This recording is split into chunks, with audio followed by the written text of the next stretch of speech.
Bonjour à tous, c'est Jean, j'espère que vous allez bien. Bienvenue chez moi et bienvenue sur la chaîne de la gestion de patrimoine. Vous le savez, l'objectif de cette chaîne est de vous aider à gérer votre situation personnelle et familiale, et ce, peu importe le montant de votre patrimoine. Alors on est dans la série de vidéos sur tout ce qui concerne le foyer familial et notamment les différentes formes d'union que vous pouvez choisir et qui ont un impact direct sur la manière dont vous pouvez anticiper et gérer votre patrimoine. La vidéo du jour va parler sur un système d'union qui est très courant et vous connaissez sûrement puisqu'il s'agit du PACS, donc le Pacte Civil de Solidarité qui a été créé en 1999.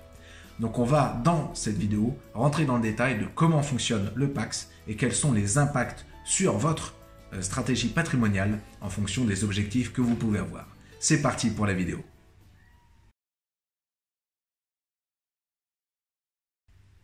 Alors on se retrouve ensemble pour parler du PACS, donc le Pacte Civil de Solidarité. Alors pour vous expliquer rapidement, le PACS c'est un peu l'intermédiaire entre la situation de concubinage et le mariage. C'est-à-dire vous avez plus de droits que si vous étiez en concubinage, mais un petit peu moins que si vous étiez en mariage, avec à l'inverse un peu moins de contraintes aussi. Donc c'est plus facile d'en sortir.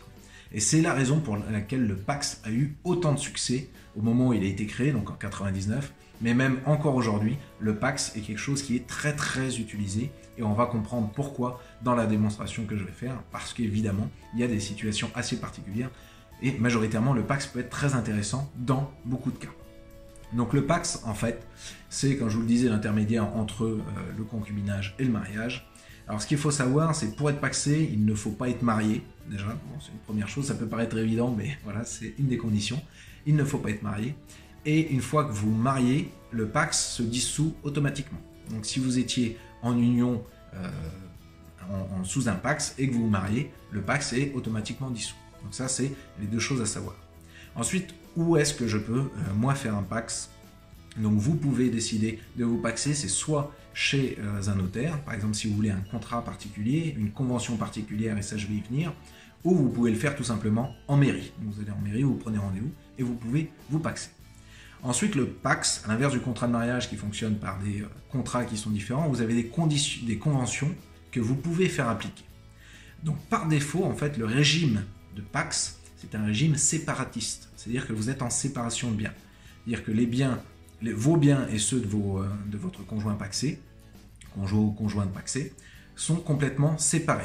C'est-à-dire que le jour, par exemple, où vous décidez de rompre le PACS, eh bien, très facilement, vous reprenez vos biens, puisqu'il n'y a jamais eu de mise en commun des biens. Tous les biens ont toujours été considérés comme appartenant individuellement à l'un ou à l'autre des partenaires pacsés. Donc ça, c'est un point à prendre en compte, mais évidemment, vous pouvez choisir d'autres conventions. Donc pour ça, ce que je recommande, c'est d'aller, pourquoi pas chez un notaire qui va être capable de vous conseiller sur les types d'union que vous pouvez choisir, les formes que vous pouvez choisir, parce que vous pouvez très bien choisir une communauté ou une petite communauté qui vous permet de mettre une partie de vos biens en communauté, l'ensemble de vos biens en communauté, etc., etc.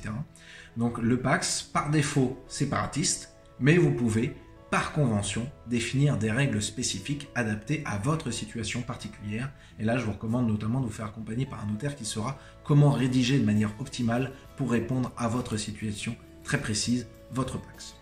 Donc après, en termes d'obligations, on se retrouve dans les mêmes obligations, c'est très très proche du mariage, c'est-à-dire que vous avez tout ce qui est régime primaire, vous avez la solidarité, tout ce qui est dette, revenus, etc., vous êtes solidaire.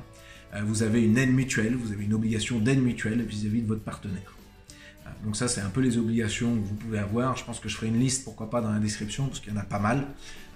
Vous pouvez par exemple avoir votre propre compte bancaire, vous avez une liberté d'exercice professionnel, etc., etc. Tout ça rentre dans le régime primaire du mariage ou du PACS. Faut savoir, la particularité du PACS par rapport au mariage, c'est qu'il peut se rompre de manière unilatérale. Donc ça, c'est quelque chose qu'il faut bien prendre en compte, qui est assez spécifique au PACS par rapport au mariage, par exemple. C'est que par simple lettre recommandée, vous pouvez décider vous-même de rompre le PACS sans avoir, entre guillemets, l'accord de votre partenaire. Donc bien faire attention à ça quand vous pacsez, ne pas considérer que c'est quelque chose, un contrat solide, puisqu'il est signé par les deux parties. Il est potentiellement arrêtable par une seule des parties, c'est une rupture unilatérale. Donc c'est aussi quelque chose qu'il faut anticiper en cas de problème. Ensuite, pour parler de la partie fiscalité, parce que c'est toujours un sujet qui est assez important, pour l'impôt sur le revenu et l'impôt sur la fortune immobilière, vous faites une déclaration commune. Donc, avec votre partenaire, vous avez une seule déclaration pour ces deux impôts. Sur la partie retraite, ce qu'il faut prendre en compte, c'est qu'il n'y a pas de possibilité de faire une pension de reversion. Donc typiquement, si l'un des conjoints décède avant l'autre, vous ne pouvez pas faire une pension de reversion, c'est-à-dire transmettre une partie de votre retraite à votre partenaire. Donc ça, c'est pour la partie retraite. Ensuite, sur la partie donation, étant donné que vous êtes considéré comme étant un couple, vous pouvez donner à votre conjoint ou conjointe jusqu'à 80 000 € sans frais de donation tous les 15 ans. Donc après, vous pouvez donner plus, mais il y a un barème à appliquer avec des frais de donation. Mais en tout cas, vous pouvez donner jusqu'à 80 000 € sans frais de donation. Donc c'est important si jamais vous voulez, par exemple, équilibrer le patrimoine de vous et de votre partenaire. Donc ça, c'est important à savoir. Sur la partie succession, donc en cas de décès. En cas de décès, vous pouvez transmettre gratuitement l'ensemble du patrimoine au partenaire survivant. Donc ça, c'est quelque chose qui est très important en termes de stratégie patrimoniale. S'il y a décès de l'un ou l'autre, l'ensemble des biens peuvent passer de l'un à l'autre sans frais particuliers. Par contre, votre partenaire n'est pas héritier par défaut. Donc il peut hériter, mais il faut un testament pour dire voilà, je souhaite que mon partenaire hérite. Ou il faut qu'il y ait une convention de Pacs particulière. Sinon, la majorité, l'ensemble de votre patrimoine va suivre les règles de dévolution légale et notamment aller à vos enfants. Donc évidemment, il peut être héritier, par exemple, de la quotité disponible. Donc c'est-à-dire qu'une fois que les héritiers réservataires ont été fournis, il peut hériter de la quotité disponible, mais il faut qu'il y ait un testament pour qu'il puisse hériter. Donc ne pas oublier que votre partenaire de Pacs, pour pouvoir hériter, il faut un testament.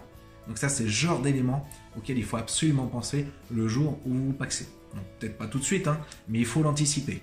Bien penser, Pacs, testament. Ça va quasiment systématiquement ensemble si vous voulez que votre partenaire soit protégé un maximum.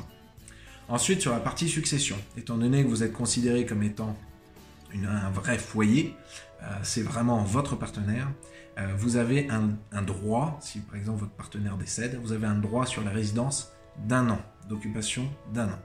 Donc pour vous donner un exemple, et vous permettre de bien comprendre, votre partenaire est propriétaire de la résidence dans laquelle vous vivez, votre résidence principale. Il décède. Cette résidence n'est plus à vous, elle est par exemple héritée par les enfants de cette personne-là, si par exemple c'était des enfants d'un précédent mariage ou même vos enfants. Donc les héritiers héritent de la maison, ils décident de la vendre, vous, entre guillemets, vous vous retrouvez sans rien. Donc étant donné que vous êtes considéré comme partenaire, vous avez un droit sur cette résidence d'habitation de 1 an avant que les héritiers puissent par exemple décider de vendre la maison. Donc ça, c'est quelque chose sur laquelle il faut se renseigner en cas de difficulté. Donc voilà, après avoir balayé tout ce qui était donation, succession, fiscalité, etc., le process pour être en Pacs, le process pour sortir du Pacs, vous avez bien compris que c'est quelque chose qui est plus facile à mettre en place qu'un mariage, mais qui en échange donne un peu moins de droits, mais qui a quasiment les mêmes obligations. Donc le Pacs peut être quelque chose d'intéressant. Ne pas oublier soit le régime légal, qui est le régime de séparation, soit faire une convention particulière, et là pourquoi pas se rapprocher d'un notaire. Et si vous voulez protéger un maximum votre partenaire, ne pas hésiter à faire un testament, parce que par défaut, votre partenaire de Pacs n'est pas aussi bien couvert, protégé que dans le cadre d'un mariage. Si vous avez des questions, n'hésitez pas à les mettre en commentaire, je tâcherai d'y répondre. N'hésitez pas à partager et liker cette vidéo, et on se retrouve dans une prochaine vidéo pour apprendre à gérer votre patrimoine.